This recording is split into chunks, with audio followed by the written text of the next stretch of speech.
To all those above me that watch over me, to all of you, my fave parapeeps on this side of the veil, welcome. This is the Paranormal Ministry. I'm your host, Shawn Whittington. I'm a seminarian in the United States Old Catholic Church, and I'm coming to you live from my haunted home, my very haunted home, where I live. And with my guest tonight, it might get active, but it's been quiet. So let's hope that I don't have the same type of computer issues that I had last Friday. And if you tuned in last Friday for Morgan Daimler, she will be back in a couple of weeks. I've rescheduled her, but I learned my lesson not to make fun of the elementals here on my property before a show, and then my internet went haywire. So, what do I want to tell you guys? I got a great guest tonight. I know that's why you all tuned in. I love her. I respect her. She's so cool. So excited to have her here. She's in the green room. I'll bring her right on. But let's first check the prayer urn.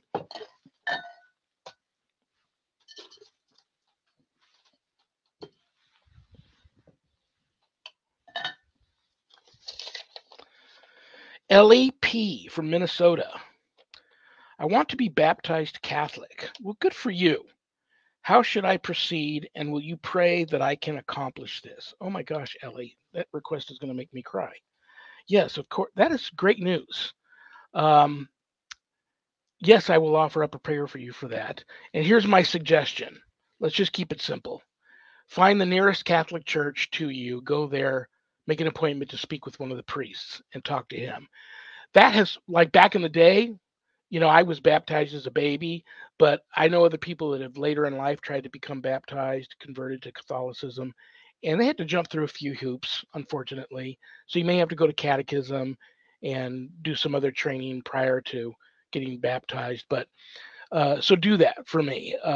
Go to your nearest Catholic church, talk to the priest. Having said that, though, to hold you over, find a really good non denominational Christian based church in your area that does full submersion in the holy waters, baptizing, and go there and take some friends or family, make it a group thing, or just go by yourself. Make an appointment to go there, check out their service, and then afterwards get dunked in the holy waters. And that baptism will hold you over until you work things out with the Catholic Church. But most definitely, I will offer a prayer up for you. I'm so excited for you. And please, after that happens, would you let me know so I can announce it? Okay, this is a good one. Name of the Father, and of the Son, and the Holy Spirit. Amen.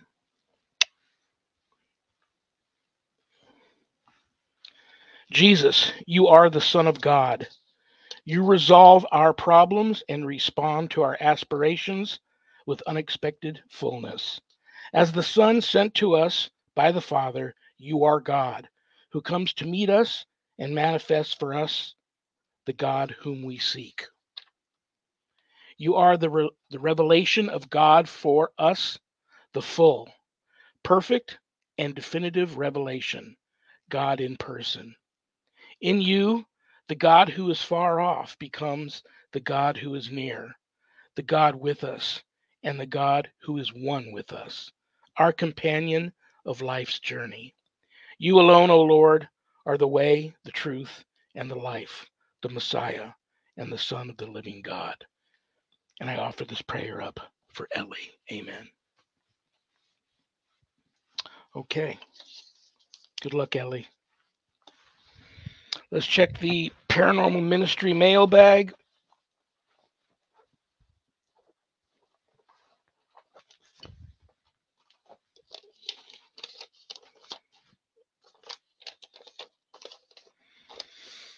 Robert T. from Arkansas. I think I might have a ghost in my house. Join the club. She appears as a nun. Oh, wow.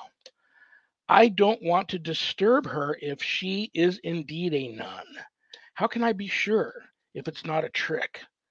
There have been a few really old churches that have closed down over the years close to me. My discernment is telling me, Robert, that it could be the ghost of a nun. So, but this is how you tell. The next time she appears to you in her apparition or however she appears to you, ask her, are you of our Lord and Savior Jesus Christ? And if you'll know by the reaction if you're being tricked or not. But just let her do her thing. If it starts to become too uncomfortable for you and the family, then you can just talk to her and ask her to, you know, ask for your guardian angels to come down and escort this beautiful soul to where she needs to be. But if you have a lot of old churches in your area, then especially if you've got some church cemeteries there that perhaps she was buried in, do some history. Call the county assessor in your area and research your home in the area. See if there's any places where some of the priests and nuns were buried. Um, but good luck with that. But I think that's very cool. I think that's very cool. Okay, anything you want to know about my wife and I, our ministry work, go to our website, www.ghost-b-gone.biz. When you go there to visit, there's a lot of cool things to see, but remember, my wife and I don't charge for our ministry work, helping people with their paranormal issues. So, brothers and sisters, trust me, I know times are tough. But if you notice the donate button and you're able to do so, click on it and send the ministry in a small donation. I promise you it'll be appreciated from the bottom of our hearts, and trust me, we'll put it to good use. I'm also a certified spiritual advisor. If you're having issues of a spiritual nature not attached to the paranormal, there's a place on the website where you can make an appointment to speak with me. But don't leave the website without navigating over to the page called the WSE course/book. On that page, you'll find cool things to buy if you go for that sort of stuff. All the proceeds go right into the ministry. But scroll down a little further on that page, you'll find my new haunted autobiography, God, Ghosts, and the Paranormal Ministry. And I quote, scariest book I ever published. That was Annette Munich, owner of Stellium Books, my publisher. But don't let that scare you off of purchasing a copy. If you haven't done your good deed for the day yet, part of the proceeds of every sale of every copy of my book goes to support stjude.org, St. Jude's Children's Research Hospital, Nevada, and the ASPCA. So you get to help some of the neediest children on the planet and the animals too. How cool is that? And it's a great time to pick up the first book because God, Ghosts, and the Paranormal Ministry 2, Chronicles of an American Exorcist, is ready to come out. So you get all caught up before you hopefully run out and get the second book. Scroll a little further down on that page. Two ways to get the book real quick. And I want to warn you about something. You can get it a little less expensive at Amazon. If you buy it from the website, it leaves my office here, autographed, enclosed in a house blessing kit. And I've had some people tell me about a particular apparition that has shown up in their home after they purchased my book and it arrived. But the book came from me, not Amazon. There is a picture of an entity that I've captured in that book, and some people have seen that entity in their home. If that has happened to you, reach out to me. Tell me your story. Your story may end up in one of my books or end up a story on something else. You never know. So let me know. Scroll down a little bit further. You'll see the Worldwide Society of Exorcists, which I'm a founding member. I offer a 12-week online college-level course, Introduction to Spiritual Warfare, through the WSE. And this is the course for all you true warriors for Christ that feel a calling and a longing to want to have more knowledge when it comes to drawing your line in the sand, making a stand, circling the wagons, and putting up a good fight against, God forbid, true evil if it ever comes calling. That's the course for you. You can enroll at the website, or you can call me first and talk to me a little bit about it before you make that type of commitment. But all my students that graduate get a stunning diploma, certificate of completion, suited for framing, along with some other very special blessed items that you can only get from yours truly. Most importantly, brothers and sisters, please keep all my former, current, and future students in your prayers. Okay, well, the reason why you all tuned in. I'm not going to get to all the things I want to talk to her about tonight. The show's not long enough. But I'm excited to have her. I just want her to have fun because I'm going to want her to come back. Like I said earlier, I love her. I respect her. I think she's cool. And you guys are going to love her and respect her too. Most of you already know who she is, anyhow. New York Times best-selling author, exorcist, just a cool, cool lady. And I was embarrassed to even pitch my one lonely little book because she's written like 60 of them. Brothers and sisters, please welcome to the show the one and only Debbie Vigay. Thank you so much, Shawn. That was such a nice introduction. Love it. It's from the heart, you know. What do I want to say to you other than you look very pretty tonight? Thank you. And I'm so grateful that you took an hour out of your busy Monday evening to to spend with me. Let me address the elephant in the room here. Like I said, I was embarrassed to even pitch my one little lonely book because do I? Okay, be honest with me. Do I live under a rock? Where have I been? I'm going to talk about how we met here in a minute. But until I started stalking you this past week for stuff to prepare for the show, I didn't know where have I been. I didn't know that you were this New York Times best-selling author with 60 books. Where have I been? Do I need to get out more or what? You do need to get out more. But I also I have one of those names that's weird, so it kind of slips out of people's minds. I blame my husband. He gave me a French last name no one can say or pronounce or remember how to spell it. I was Debbie Reynolds before I got married, so but but no, yeah, I've got about somewhere over 1 million people have read my books, which is Oh, awesome. that is And awesome. do not feel bad about just being on your first book with the second one coming out because you've got time, you know. I don't got much time. already 63. I don't got much time. I'm not young like you. Hey, Um, I as October was my 20th anniversary of being a published writer. Good So for in you. 20 years I did 60 books. So in the next 20 years you could do quite a number. I want you to also know I think about you all the time, and no, not like that. Get your mind out of the gutter. Um, I'll tell you, You're so bad. because on my desk here, it never leaves my desk. Oh, thank you. The beautiful little white pocket Bible that you gave me when we first met, and it's always right here on the, you know, That makes on me the so happy. on my office desk here.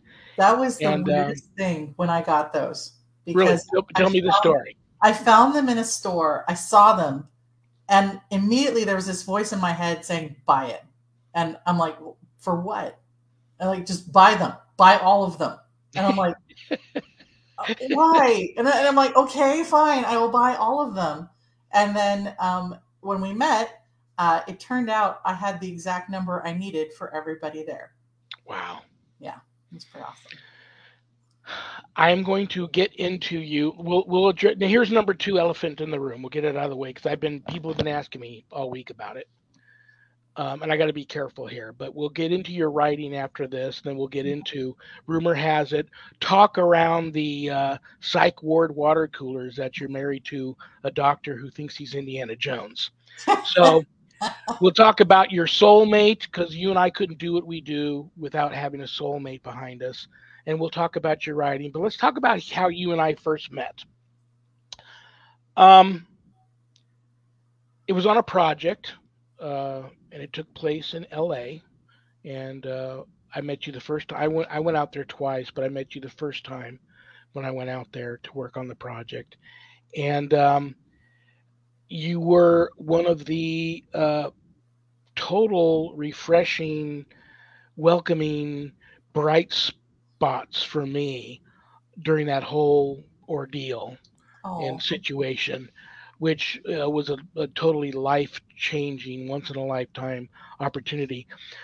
I know I'll go as far as to say that what you contributed was phenomenal.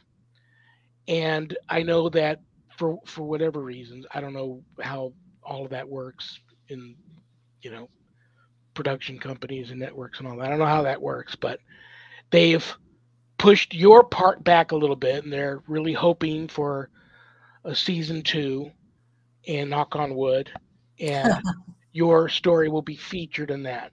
So what I want you to do now, and if you talk for the rest of the hour, you've got my permission because I don't know what I'm doing anyhow. Nobody tunes in for me; they tune in for my guests.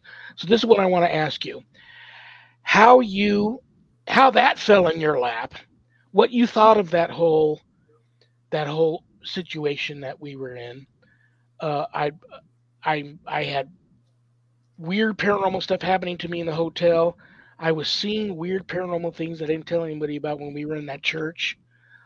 Talk to me about how that fell in your lap without getting, we can't mention network or name of show, but talk to me about how that fell in your lap, It how you was felt about that whole experience, and how you've got Debbie Vegay Ministries, how you got into this um, kicking demon ass.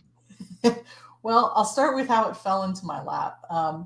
It was close to my birthday, actually. And I got a phone call, like, a missed call, but they didn't leave a message, and and I don't pick up phone, calls from people I don't know, no text, no message. I'm like, whatever.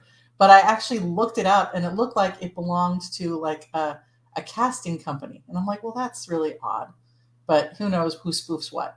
The next day I got a call from the same number and they actually left a message and they're like, and it was a casting director. And he said, oh my gosh, I need to talk to you and I need to talk to you today because my window is closing today. And I think you're an exorcist. And I'm like, now there is an attention getting phone call. So I called him back and he said, look, I've been spending 2 weeks trying to cast for this show. I'm looking for real life exorcists. Your name keeps coming up. And every time I go to look at your website or different things, I'm like, well, she's just a fiction writer. But he said, but every time I wander away, your name keeps coming back up. He said, last night I did a deep dive and realized that in addition to fiction, you also do the exorcism stuff for real. And he's all, please, please, please, will you, talk to the people and, consider being on the show? And I'm like, absolutely. That sounds fascinating. So then it was, interviewing with different people in the production company and telling them my stories and scaring them a bit, which was, it's bad. As a writer, I really enjoy scaring people. I write dark fantasy and I write horror and I write thrillers. And if people are freaked out and can't sleep, I'm happy. As an exorcist, I have made it my job to take the scary out of it as much as possible because so many people don't do the things they need to do to get spiritually healthy, to get their house cleansed, to get the oppression away from them or whatever it is because they're too frightened. So my goal when I go in is always to be like, this is a perfectly natural thing that happens. You're not alone. This happens happens more people than you think. And we're not going to freak out about it. We're going to laugh about it. We're going to make this as normal as possible so that you'll actually do what I tell you to do. Right. So it was like that really weird thing where I'm like, I'm glad you're scared on one hand, but at the same time, as far as my ministry goes, I don't want you to be frightened. So I felt bad because I was, I unintentionally freaked one of the people out at the production company. But I had so much fun actually on the shoot when we came out to LA to do it. And I got to meet Shawn and everybody else. And that was hilarious because I've never gotten to really sit down and talk shop with other exorcists. And so the lunch times were my favorite part, where we were just swapping stories and, just it felt so good to me because I grew up in such isolation with this. And the other thing that was very funny to me was right before I flew out, the day before I flew out to LA, I was talking to God, I was driving, and he's like, don't, basically, in a long, long series of words, what he said was, don't get into a pissing contest with the other exorcists. And I'm like, he's like, don't try to out scare them. Don't try to, make, bigger, better, more horrific stories. He said, I want your job when you go out there is to minister to everybody you find, which I did, I think, that's what I focused on. So when I wasn't on stage, I talked to so many members of the crew who would come up to me and just say, so I've had this experience. Can I talk to you? I'm like, this is why I'm here. I'm here to talk people through, to explain the things that have happened to them and to give them advice moving forward. So I felt like I was there I did what God called me there to do. You know, Absolutely. do I want to have my segment come out in season 2? Yes, because that would be fun. Because then I can actually show people what I did. You know, all the friends and family and fans who are like, "What's going on? What we know you're doing something, but we don't know what it is." You know, so I've been like, I can't tell you, can't talk about it. So it'd be nice that that was out. So that's how I came to that show. Um, and I think I did a good job not mentioning names. I know it's tough, so and I'll move on off it. But I like here we are in this. Uh, I'm surprised the show was able even to get off. I went there thoroughly convinced, especially after my first night in the hotel room, my hotel room, what happened to me, and I was walking around. I was grabbed my ankles and flipped me onto my face in the shower, and I Ow. landed awkwardly on my right knee, and no one could tell in my I don't think they could tell, but no one could tell that my right knee was like twice its normal size in my Ow. slacks that I was wearing, and I was trying not to walk around with a limp because I didn't want them to send me to the doctor, and then for some reason me not be able to finish what I came there to do. Um, but here we are in this almost 200-year-old church, and I was seeing. Correct me if I've got the wrong person here, but if I remember correctly, and I could be totally wrong, you're also a little psychically gifted, aren't you? Uh, I would never say that of myself, but other Sensitive people though, have very said it. sensitive, and Yes. you've seen things. Oh, I see angels and demons constantly. Well, So, talk to me about we're here we are in this, and I didn't want lots of people. Yes, there were times where you see me like this on set, and I'm sleeping. um, because I don't travel well and I don't sleep well and I didn't sleep hardly at all in the hotel room. So I was dozing off a lot on the set. I felt bad about that. But many times during people telling their stories, I'm like that because I'm praying because there were things going on and I already knew I saw you talking to a lot of people on the set. I knew there were some people that were freaked out. I knew mhm. there were things going on. I didn't want to freak anybody else out more than they were already freaked out. But was I alone in that, or were you seeing and experiencing things in that church too? Oh yeah. I mean, the first thing I did on the first morning is I was I was chomping at the bit, and I'm like, and I kept telling the director, I'm like, you've got to let me inside because I've got to bless this place before we start. I've got to clear it, And he's like, no, we're setting up. And I'm like, oh, let me in, let me in, let me in. Finally, they let me in, And I went around and I actually did a lot to purge what was there, And I went in again the next morning and stuff like that. But yeah, there was all kinds of activity. And I know there's a lot of activity in the church. There was a lot of activity in the hotel. I was irritated that people weren't like, I was like, call me. I don't care if it's 4 a.m. If you're in the hotel and something's going on, I'll just trundle down the hall to your room and we'll deal with it. But it was, I know at one point during one of the stories, it was so amazing because several angels showed up, and one of them tapped me on the shoulder and said, pay attention to the story that you're about to hear. I'm like, duly noted and listening. I stopped talking to the people around me and I just, paid attention and took what I could from it, which was great. And it was a fascinating shoot. And like I said, I was praying. If I wasn't talking to a crew member, I was praying, and I was working my tail off out there in the pews. Well, everybody was on pins and needles waiting. We were all told that it was going to come out November of this year, and so then we got a call right about that time that they had decided for many really valid reasons, which I think work better that way, that they pushed it back to October of 2023. So um, I'll leave it at that. But like I just want you to know that from me to you, heartfelt thank you to everything you did there, and that uh, you're not forgotten. And I'm proud of you. I'm proud to call you a friend. I'm proud to know you. I'm proud to have listened, excuse me, to your story and to watch you just be you and do what you do while we were there. And we haven't heard that whole situation hasn't heard the last of you. And so I can't wait until you are really just brought into the all of that whole happening thing. But okay, let's move on. How did that fall? How did that happen for you? It's not every day you meet somebody who's a gifted exorcist. I know priests that could be. I mean, I know priests that I know have uh, an off the charts, uncanny discernment for this kind of stuff, but they won't do it.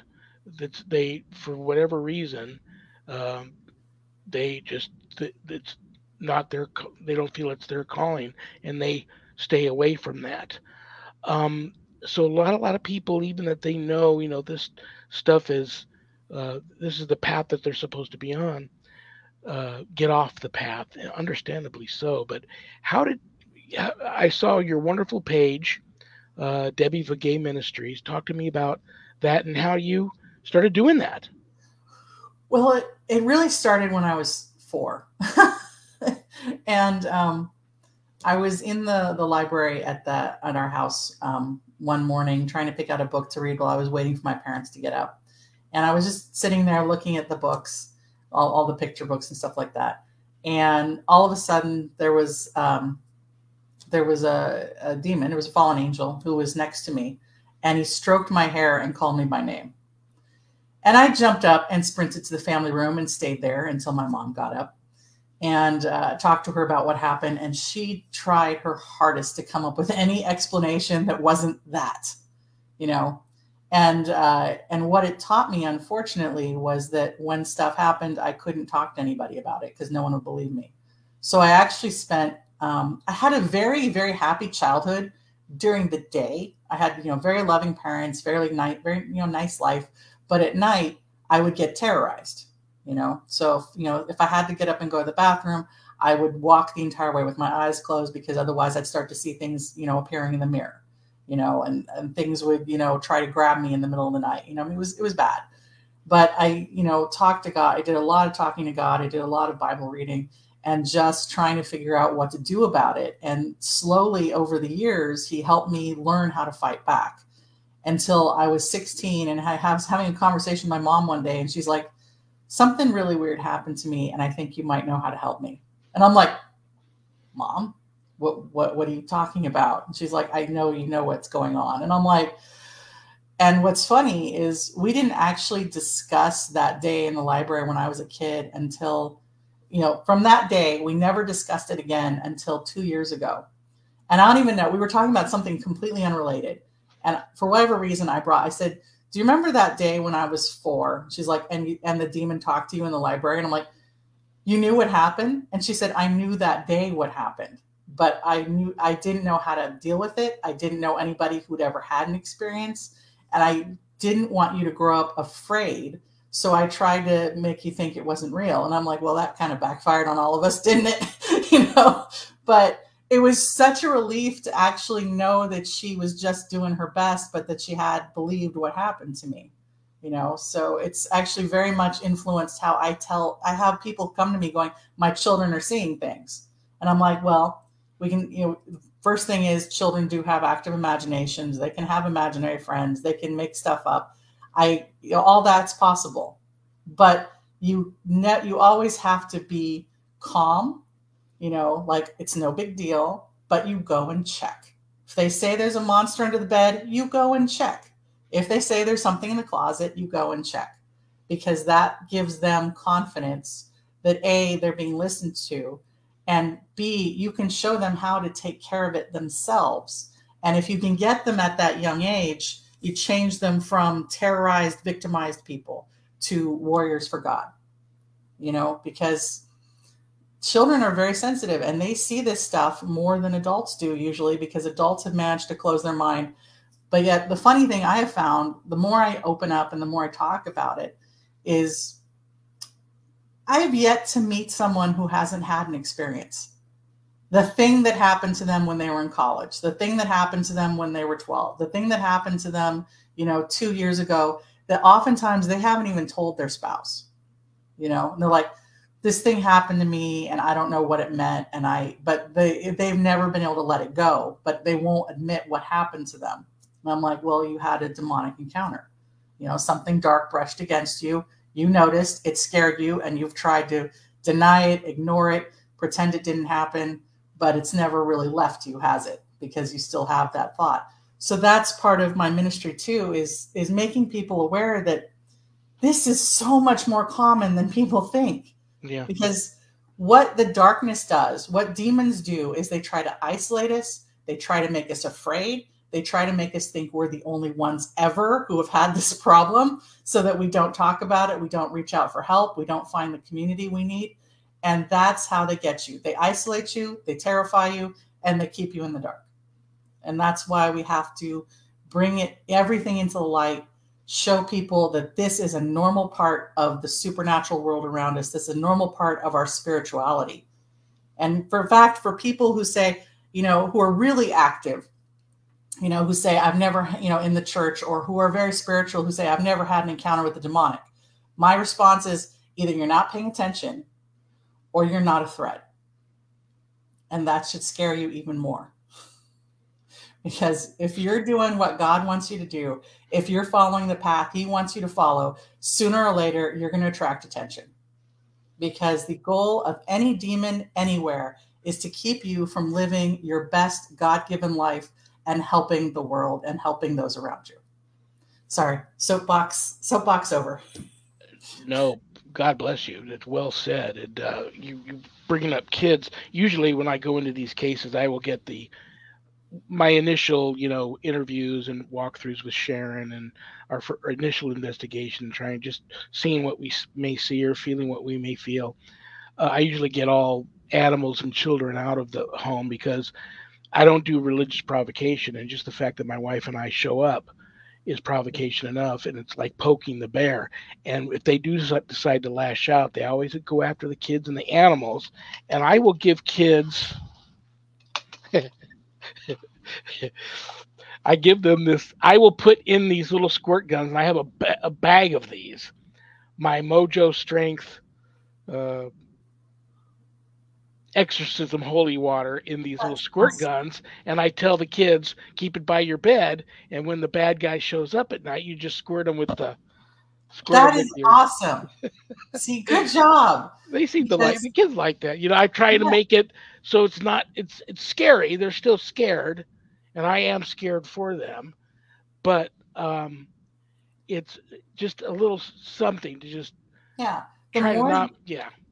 To think that, obviously, yes, get the kids and the animals out, because they are the most sensitive. They're going to be messed with the most, but at the same time, to think that they're not impacted, or that, they're not seeing stuff or whatever. That's folly. That's why I'm always like, you be calm, you be logical, you explain to them, this is a natural part of this. This is a natural part of the world. This happens, and this is how you cope with it. You squirt them with the holy water. You invoke the blood of Christ. You tell them to get the heck out of your room. And the more you empower them, the less scary it has to be. And because I'm always like, the last thing you want to do is tell your kids that it's not there. Because let me tell you, the more your whisper, there's nothing there, to your kid, the more something shouting in their other ear, look how scary I am, and your parents aren't going to protect you. You've heard me talk about a couple of times that I actually left the field for one reason or another, because of a case I worked, or an incident that I found myself in that didn't end so well for me.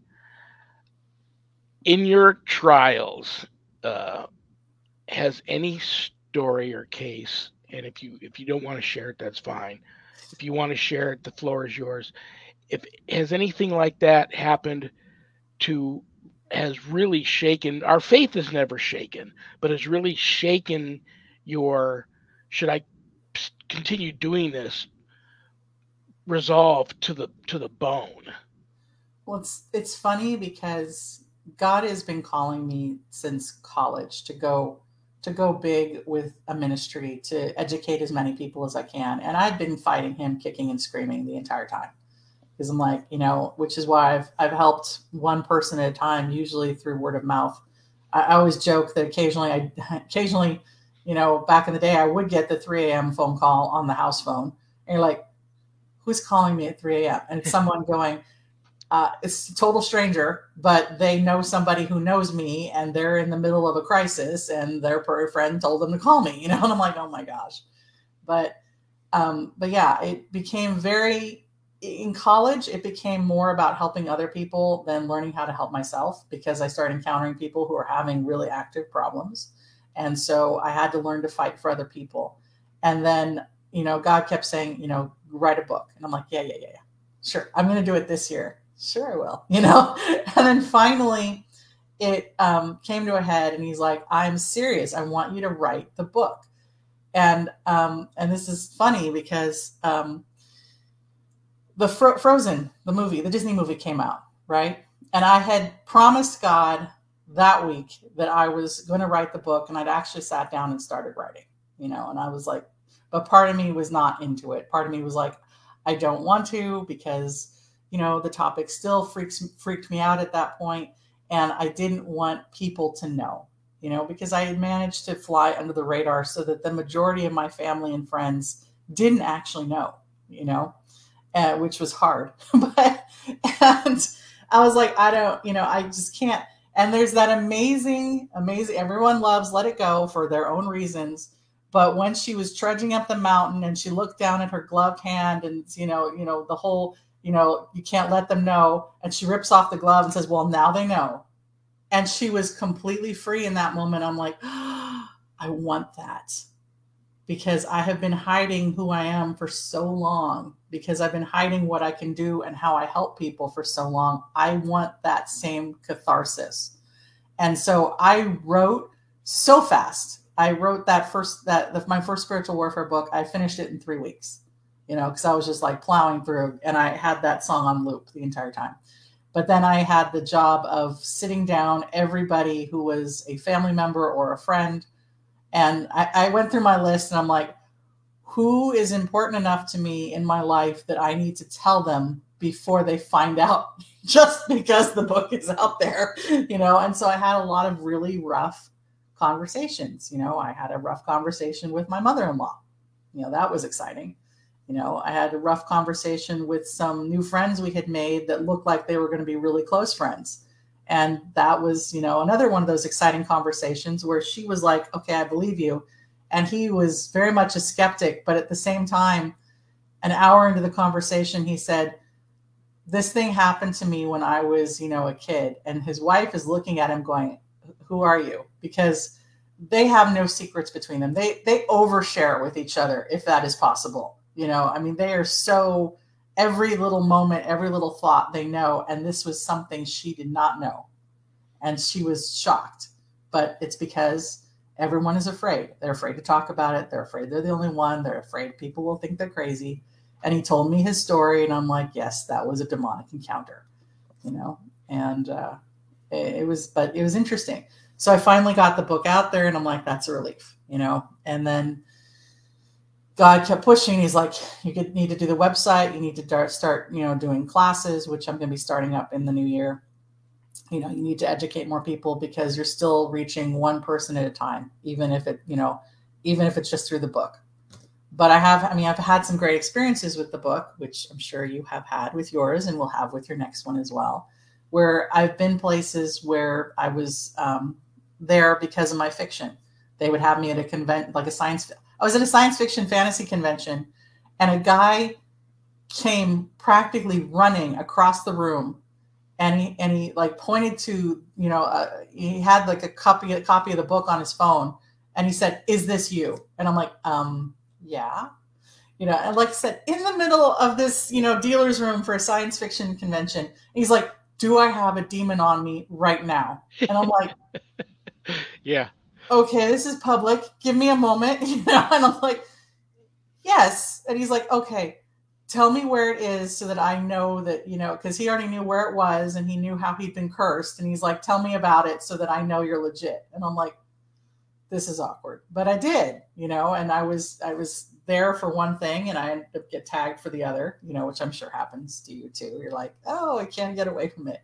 But, so God has been constantly pulling me to go bigger and bigger. I mean, I've seen where he wants me to go, and I'm in a better place to actually say yes to that right now than I ever have been, because it's all about, letting go of the fear. First, I had to let go of the fear of the demonic. And then I had to let go of the fear of talking about it with other people. And then I had to let go of the fear of actually going to the place he wants me to go and being more really, really public about it. And, just whether or not I end up on the TV show or not, that going out and filming was the first step in that. There's things. That's what I get. The feelings I get is that there's big plans for you, and you're going to be a part of it. You're already a part of it. Thank you. You left such a wonderful impression on so many people there that you're going to be a part of it. I think for me, speaking for myself, I don't want to speak for you, but I think what we do, one of the hardest things for me is that uh, how ugly some of the stories are that come your way, because most of the time these things have, they feel they've been given permission to enter these people's lives and attach. And, from incest to child molestation in the home, things like that. And then you mentioned college students, and I only was ever approached by one college student, and to make money to continue to to pay her tuition to college, she was an adult film star. Oh my gosh. Um, so here's my thing about the invitation. And I saw two cool things on your Facebook page the other day, and I learned something new every day, and I learned something new from you. I go into a lot of these cases looking for signs of devil worship, Satanism, the occult. And you had a wonderful article, two articles, one about the pentagram, and I always look for signs of a pentagram with the top point down. Mm-hmm. Um, and I also worked one case where I walked in with a pastor, and this woman, her home could have been a store where people go to buy Halloween gifts. That's how into Halloween she was. And the first thing the pastor said was, "This is why this is happening to her, all of this stuff." So I know how I'm a big Halloween fan. I know you are a big Halloween fan. Talk about um, the whole invitation thing, starting with, I didn't know the pentagram, what it, right side up, what it originally stood for. I did not know that. So talk about that, and then talk about um, Halloween and things we should be careful of, and to not invite these types of things into your life. Absolutely. Well, the pentagram, like the fish, was a symbol for Christ back in the early church. You wanted to say, "Hey, I'm a Christian." You drew the pentagram because it represented the 5 wounds: the head, the hands, the feet. It was the 5 wounds of Christ. That was a pentagram. They started flipping it upside down around 1920, 1930 to be an offense to Christ, to be an offense to Christians. And for some reason, people started seeing all pentagrams as evil because of that. And I'm like, no.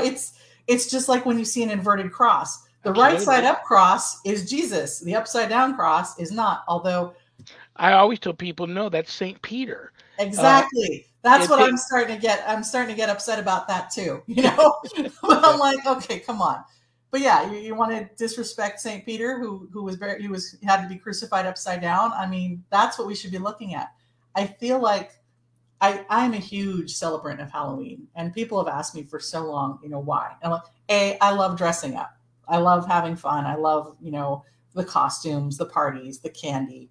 I love all of the American trappings of Halloween, right? But on a very visceral level, it's the one night of the year where everyone pretends to believe in the supernatural. For me as a child, given that I was living the supernatural every day, it was so nice that everyone else was at least acting like it existed, even if they didn't believe it. It felt like the one night of the year that I wasn't alone, And I know Satan at one point tried to scare me about, on Halloween night, and he tried a couple years in a row, and then my mom actually helped me get over that one. And she's like, if you're having bad nightmares, we pray about it. I'm like, okay, that's awesome. That's good advice, Mom, which was great advice. But, I get upset because people, there are things in this life that are right and they're wrong, that I think all of us can pretty much agree on.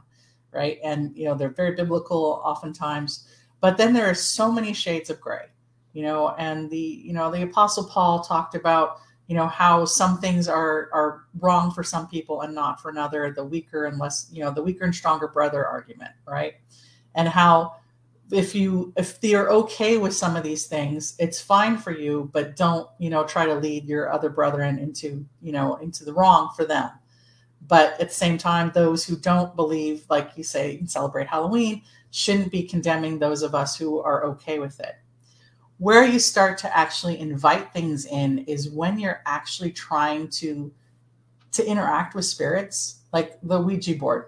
Anytime I see someone, every time I even see a Ouija board or like a blanket with a Ouija board on it in a store, it's like my hackles go up and I'm like, how can I destroy it? And I'm like, okay, can't destroy store property. That's not going to go over well, but I get so angry because I know people that was their entree to being completely tormented and nearly possessed, because you're basically asking a spirit to come into your life and talk to you, and that is the open door invitation, and it's not cool, and it's not cool.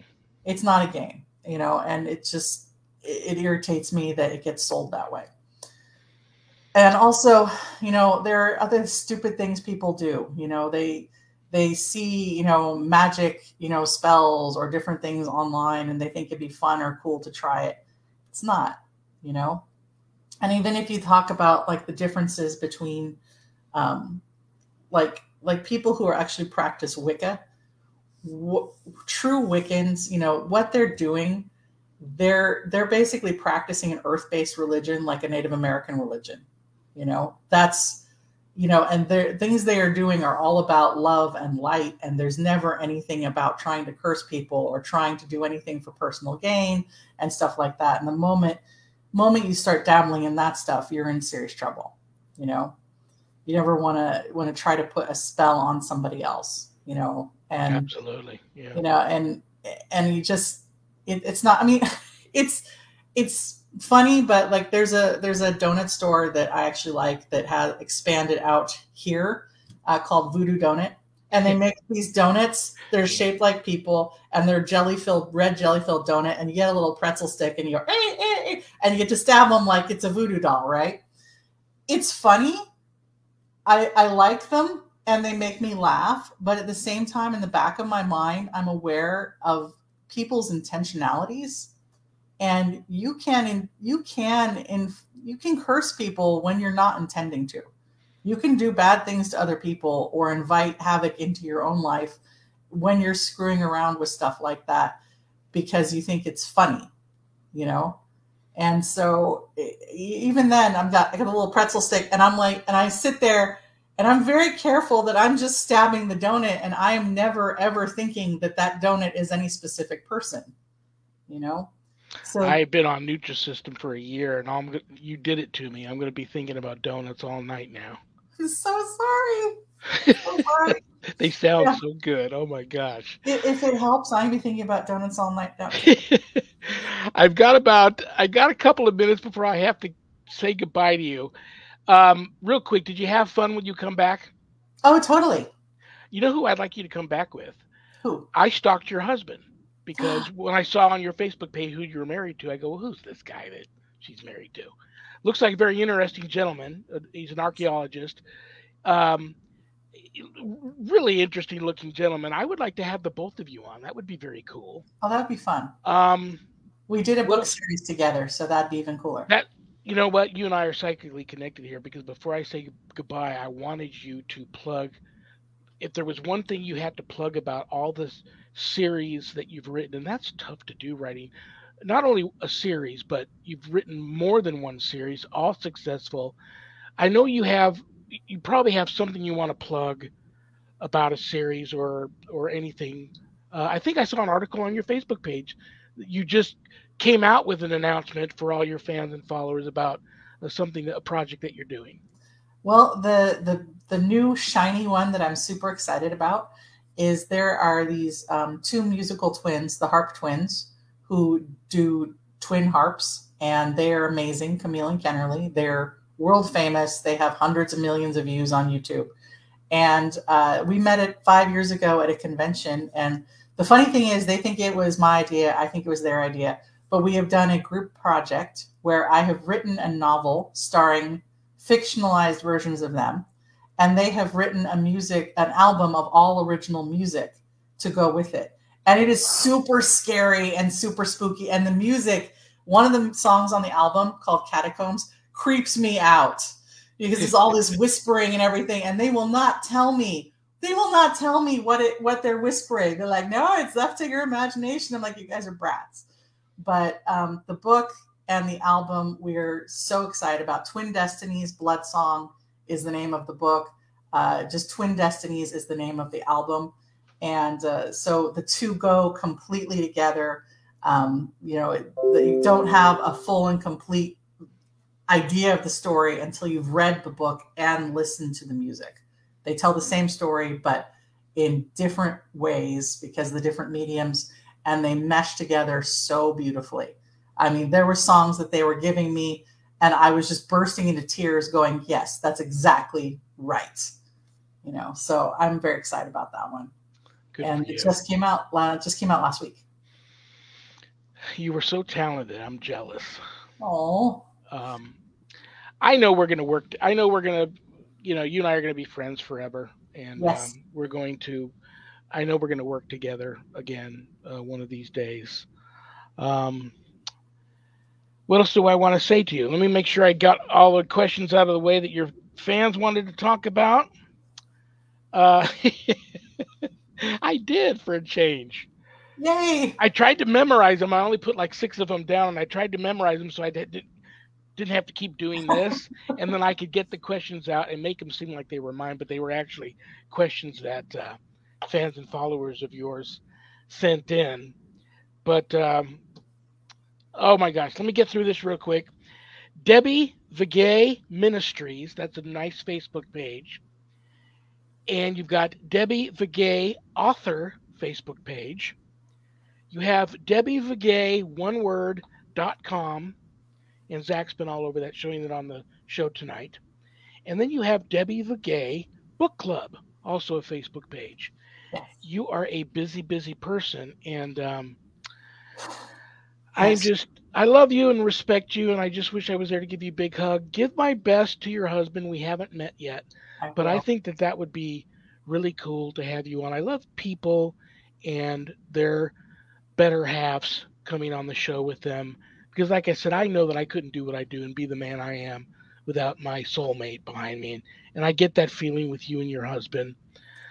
Well, So we're always a fun duet because, he's science and I'm religion.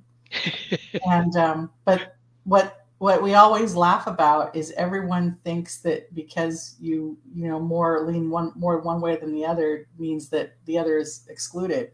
He has people who go after him going, how can you be married to an exorcist? And he's like, are you saying that the supernatural doesn't exist? Because I've never said that. He'd never say that. And the irony is, even though he's got doctorates and he's an archaeologist, I've taken more science classes than he has. So we both are very much a mesh, but everyone sees us black and white. Oh, he's the scientist and she's the crazy exorcist. Like, I'm sorry, the world is not. That's gonna be a good show. Talk to him over dinner tonight about that, and I'll try to get you guys back maybe springtime. That'll be springtime of next year. I love you. I want you to have a wonderful remainder of your Monday evening, and I can't wait till we do this again. And just stay blessed, okay? You too, and have a very, very Merry Christmas if I don't talk to you before then. Absolutely. Merry Christmas and Happy New Year, and I'll talk to you soon. Thank you. Bye. Good night, Debbie. Bye-bye. Wow. Yeah, I can't wait to have her and her husband back there. I just get this feeling. Just trust me, I get these feelings that it would be really cool to have them both on. Um, there's so much more I could tell you guys, and I wanted to talk to her about this, about Robert's request, um, question that he had about seeing the ghost of the nun, and and I've been thinking about that a lot too. Um, Robert seeing the apparition of a nun. My suspicion is that it is truly the apparition of a nun. I bet you he's going to get back to me and find out that his. A lot of people forget these minor little things when they talk to me, like, "Oh yeah, my house used to be a church." So he's either on some old church grounds where some priests and nuns have been buried, or nearby, or that whole area. So if there was a lot of old churches in his area right there that aren't there any longer, uh, I believe that's all tied in. But my vibe is that I'm not getting the spidey senses that it's a bad thing. Robert, if you're still watching, but keep me informed, keep me posted on how all that's going. Okay, guys, I want to communitypayitforward.us. Communitypayitforward.us. Go there. Find a good cause to donate something to, even if it's $1, 50 cents. Donate to something. A lot of cool things there to see. My church is usocc.org. www.usocc.org. For those of you that want to know a little bit about my church and why I got the calling to go into the United States Old Catholic Church Seminary, which is a blast, hard, but a blast. Also, go to bishopjameslong.com. Bishopjameslong.com. Scroll down to the bottom of the homepage. You'll see the link for Spreaker that takes you to night prayer every night, Monday through Friday at 7 p.m. Pacific. It's only about 15 minutes long, but it's really cool. Great way to end your day, night prayer with us. You can sign in to the chat room and put your prayer requests there, and we will offer prayer up for you live there during night prayer. Um, there's also a link to his YouTube channel where you can see Wednesday afternoons at 5 p.m. Pacific, Sunday afternoons at 5 p.m. Pacific Bible study. Now that's about 2 hours long, but that is a really, really cool time. And you can either watch it at his YouTube channel, or if you're on Facebook like you are now watching the show, go to one of his Facebook. He's got many Facebook pages. He's always got the link to Bible study on there on Wednesdays and Sundays. So that's very cool. I want to thank my co-producers, Zach and Adrian Clayton. I couldn't do the show without them because I'm totally computer illiterate. So thank you to the two of them. Thank you to Things Network. Thank you to Temple of Phoenix Rising Entertainment. Thank you to Skeleton Key Network. Thank you to PACT, Little P ACT, Podcasting for All Coming Together channel, for all of them simulcasting my show. God bless each and every one of them. I will be back this Friday with an all new show. Oh, you guys are in for it. She's probably my most requested guest to come back. Dr. Joy Pugh will be here this Friday, December 9th. Get ready. That's all I have to say.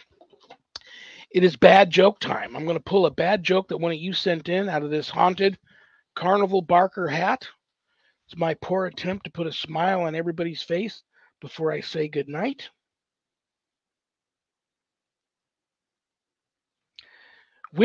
I love this. Which knight invented King Arthur's Round Table? Circumference.